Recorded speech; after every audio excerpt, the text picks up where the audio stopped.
Bring in Tom Lee, Fundstrat Global Advisors, co-founder and a CNBC contributor right here at Post 9, as well as Warren Pies, co-founder of 314 Research. Guys, great to see you both. Appreciate you joining in the home stretch of the week toward the weekend. Tom, I think I frame it as a debate because the numbers are definitely encouraging in that Goldilocks manner, not too hot, not too cold. You are seeing inflation move the right way. You are seeing the labor market soften up but not fall apart. On the other hand, none of it's inconsistent with either sticky inflation or we're headed toward some kind of an economic downturn. So where does that leave the market entering the new month? Well, I think you've definitely described why investors are bifurcated. You know, there's folks who see hawkish things and bearish things, and they stay bearish into this September. And on the other hand, I do think there's a lot of evidence of the soft landing and that inflation's on a glide path much lower. And given how hesitant people have been and how much cash is on the sidelines, I think that resolves positively. But the reason I would sort of emphasize that view is I think companies have been really managing this exceptionally well. I mean, energy second quarter earnings were up 3.5% year over year. I mean, the earnings recession has ended, so we're in a profit recovery cycle as well. No doubt about it. You've seen an upturn in the forward estimates for the S&P 500 earnings. Although part of the August story, when we got this shakeout, we got this 5 or 6% pullback. You definitely saw sentiment cool off. But part of it was a rate scare in the sense of long-term bond yields going up to levels which at least recently have been uncomfortable. Are we out of the woods on that front? How do you interpret the way the stock market has tried to digest that? I think it's two ways. And again, this is where it's indecisive because what we're seeing is a bear steepener, which it's actually generally good for stocks because it's reflationary. But we know when, like today, yields popped. Yields were higher today on a soft jobs report. We know that hurts tech stocks. So I think markets are reflexively still reacting to higher rates, and rates are unpredictable. So I would have liked to have seen rates fall, long-term rates, but they're up today. Sure. And Warren, in terms of not really just the rate story, but even the internals of the jobs report, the general run of economic data, which has somewhat cooled off, what does that tell you in terms of where we might be going, what the market has seemed to price in from here? Yeah, I mean, I think that at this point, it's clear to everybody that we're getting to the late cycle. So even just a few months ago, there was a kind of an open debate. Where are we in the cycle? And at this point in time, we're starting to decelerate, and that's pretty clear.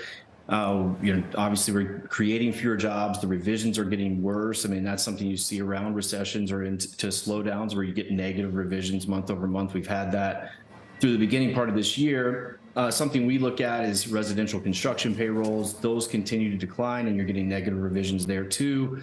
So all of these things point to a late cycle type of environment. And then, as Tom's alluding to, you kind of have to ask yourself, are we going to end up with a soft landing or a hard landing? And that's a tough question to answer because I think at this stage of the cycle, both of those outcomes feel the same. You start decelerating on the data. You start having a softening of the labor market, the very first signs of softening.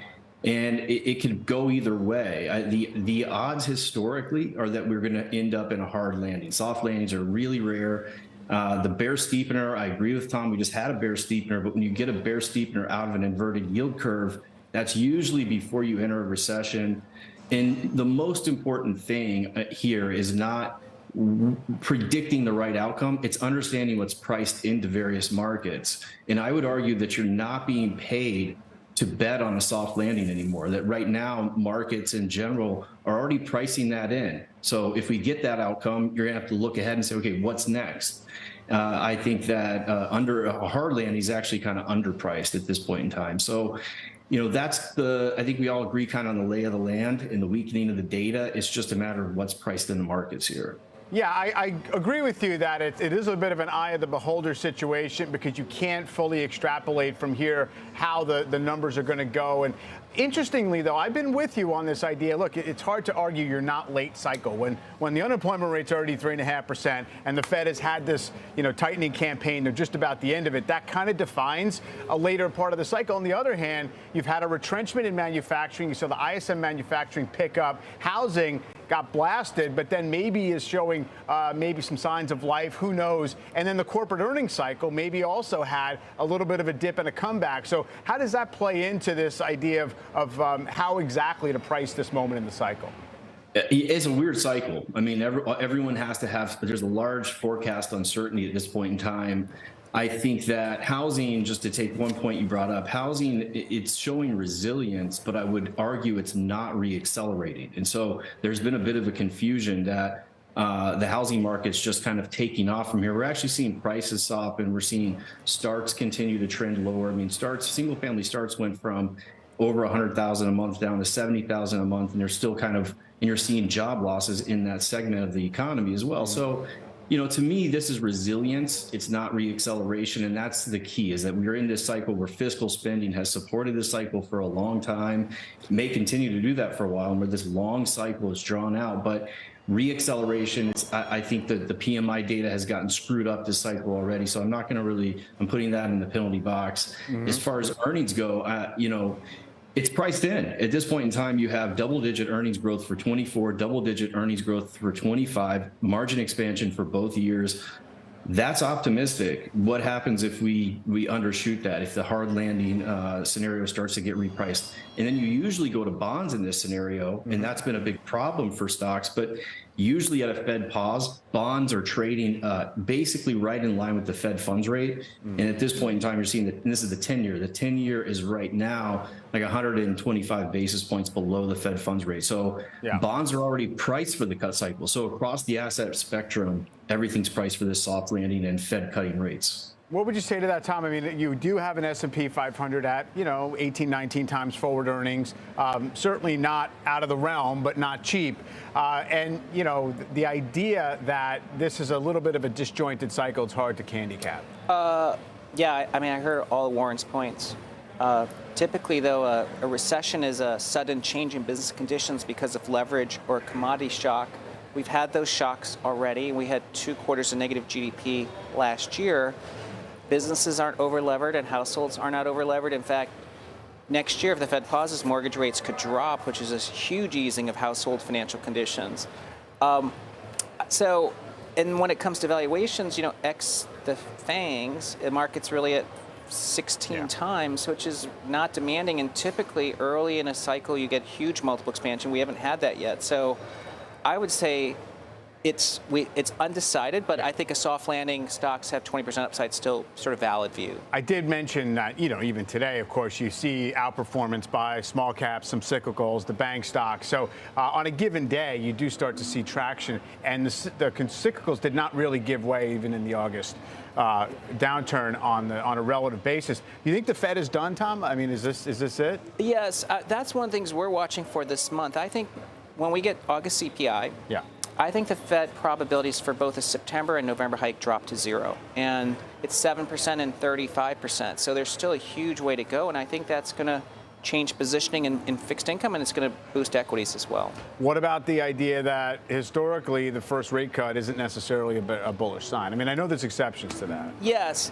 But, as we all know, this hasn't even been typical cycle, because normally stocks rise into the first few hikes and they fell 27%. Yeah, even before the first one. Yeah, exactly. Warren, you mentioned that it's tricky to maybe head for bonds in this scenario, even if you think the economy has some risk to it. But you do prefer commodities. What's the rationale there? Well, this is the late cycle playbook, and as Tom talked about, at the end of these cycles, you usually end up with some kind of commodity shock, and that's specific to oil. I mean, that's the largest weight within any commodity index. And right now we have the Saudis basically driving prices higher with a massive unilateral cut. And at the end of the day, demand has not fallen off a cliff in the United States. It's not going to. I think there's still strong underlying demand. Late cycle doesn't equal recession. And China is on its counter-cyclical path to the United States, and they're digging out of zero COVID still. So I think the backdrop is positive for oil prices and commodities here for a little bit longer. And so that's our favorite spot. I would agree with Tom on one other thing, is that I think the Fed is done here. And I think that the first few weeks of September into that Fed meeting could be a little bit of this relief rally. But I look for the Fed to raise that terminal rate. And that to me is the last lever that they pull in this cycle. As they start trying to boost terminal rates, that's where the Fed funds rate ends up at the end of this cycle. The last time they did that was 2018. It was a lot of indigestion for asset markets, bonds, and stocks. So that's something I'm watching.